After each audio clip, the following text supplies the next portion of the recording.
শয়তানের গোলামি করি, কিন্তু আমার আল্লাহ আপনি আমাকে অনেক দয়া কইরা মায়া কইরা বানাইছে রে আল্লাহ। আল্লাহ তামাম দুনিয়াটা বানাইছে, কুল কায়নাত বানাইছে মাত্র 6 দিনের সময় নিয়া।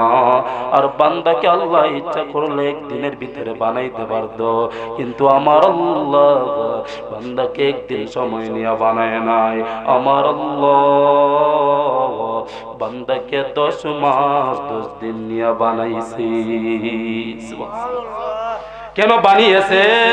বান্দাকে 10 মাস 10 দিন, বান্দাকে 10 মাস 10 দিন সময় নিয়ে বানিয়েছেন।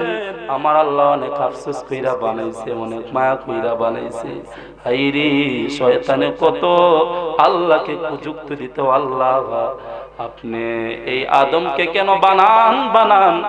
আদমকে না বানাইলে কি হয় না? আল্লাহ আদমকে তো আপনি বানাবেন, আদম তো নাপাকের জায়গায় যাবে। আল্লাহ আমরা ফেরেশতা কি আপনার গোলামি করার জন্য পাগল না? আল্লাহ আমরাই তো যথেষ্ট, আবার আদমকে কেন বানান? কিন্তু আমার আল্লাহ বলেন, রে ফেরেশতা তুমি যা জানো আমি যা জানি তুমি তা জানো না। আমি আল্লাহ আদমকে বানাইলাম অনেক মহব্বত কইরা, অনেক আদর কইরা বানাইলাম। আল্লাহ এই কপালটা অনেক মায়া কইরা বানাইছি।